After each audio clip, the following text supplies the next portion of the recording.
প্রিয় ভাইয়েরা, আমি বলেছিলাম যে একদল খেয়ে গিয়েছে আর একদল খাওয়ার জন্য রেডি হয়ে আছে। তো এখানে কি আমি কোনো দলের নাম বলেছি? বাংলাদেশে ৪৮টা প্রায় নিবন্ধিত রাজনৈতিক দল, কোনো দলের নাম আমি বলিনি। কথাটাকে আমি জেনারেল রেখেছি। দায়ীদের বৈশিষ্ট্যই এটা, দায়ীরা জেনারেলি কথা বলে, যার যেই মেসেজ নেয়ার তারা সেখান থেকে নিয়ে নেয়। আমি দেখেছি আমার গত সপ্তাহের যশোরের আলোচনার একটা লাইনকে কেন্দ্র করে আমাদের অনেক রাজনীতিবিদ বন্ধুরা অনেক ক্ষুব্ধ প্রতিক্রিয়া দেখাচ্ছেন। ওই কথাকে নিজেদের গায়ে টেনে, নিজেদের গায়ে মেখে ওনারা ক্ষুব্ধ হয়েছেন। প্রিয় ভাইয়েরা, আমি বলেছিলাম যে একদল খেয়ে গিয়েছে আর একদল খাওয়ার জন্য রেডি হয়ে আছে। তো এখানে কি আমি কোনো দলের নাম বলেছি? বাংলাদেশে ৪৮টা প্রায় নিবন্ধিত রাজনৈতিক দল, কোনো দলের নাম আমি বলিনি। কথাটাকে আমি জেনারেল রেখেছি। দায়ীদের বৈশিষ্ট্যই এটা, দায়ীরা জেনারেলি কথা বলে, যার যেই মেসেজ নেয়ার তারা সেখান থেকে নিয়ে নেয়।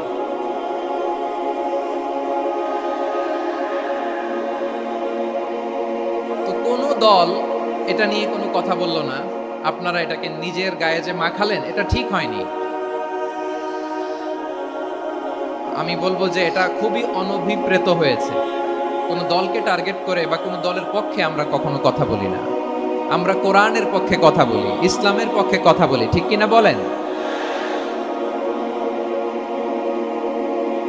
সো একটা জেনারেল কথাকে যদি আমার রাজনীতিবিদ বন্ধুরা নিজেদের গায়ে মাখেন, ক্ষুব্ধ প্রতিক্রিয়া জানান, এতে করে সাধারণ জনগণের কাছে একটা নেগেটিভ মেসেজ যাবে ওনাদের ব্যাপারে। এটা হোক আমরা চাই না। এদেশের যত, তো আমার প্রিয় রাজনীতিবিদ বন্ধুদের আমি বলবো, কথাটা ছিল ভেরি জেনারেল, এটা নিজেদের গায়ে মাখানোর কোনো দরকার নাই।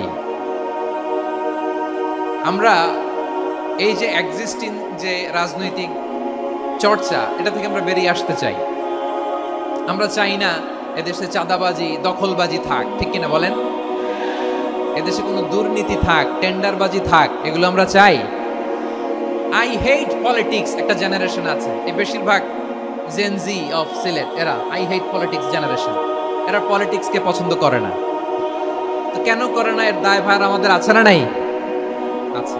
এবং আমরা দেখেছি ক্ষমতার পালাবদল যখন হয়, এক সরকার যায় আরেক সরকার আসে, তখন দুর্নীতির ফিরিস্তি আমরা জানতে পারি, এর আগে জানতে পারি না। প্রতিটা দলের ভেতরেই আমরা এই বাজে চর্চাটা দেখেছি। সো এখন আমাদেরকে শুধরে নেওয়ার সময় এসেছে।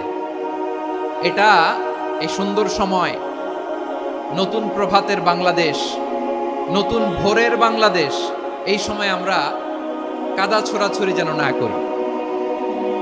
আমাদের শপথ নেওয়ার সময় এসেছে। প্রতিটি দল, নিবন্ধিত ৪৮টি, সবগুলো দলের এখন শপথ নেওয়া উচিত যে আমরা কোনোদিন আর চাঁদাবাজি করব না, টেন্ডারবাজি করব না, দখলবাজি করব না।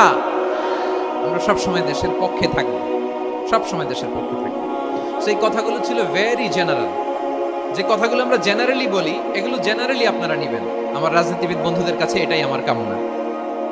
আর এই জাতীয় বার্তা যখন আমরা দেই, তখন যদি আপনি বলেন যে পারলে রাজনীতিতে আসেন, পারলে দল করে দেখান, এটা হইল? আমি কি এরকম কোনো কথা বলেছি? না। আমি একজন মুফাসসিরে কোরআন, আমি একজন আলেম, এর বাইরেও আমার সবচেয়ে বড় পরিচয় I am a citizen of Bangladesh. আমি বাংলাদেশের একজন সাধারণ নাগরিক। আমার দেশের যে কোনো সমস্যা, যে কোনো ইনকনসিস্টেন্সি, অসঙ্গতি নিয়ে মত প্রকাশের স্বাধীনতা আমার আছে না নাই?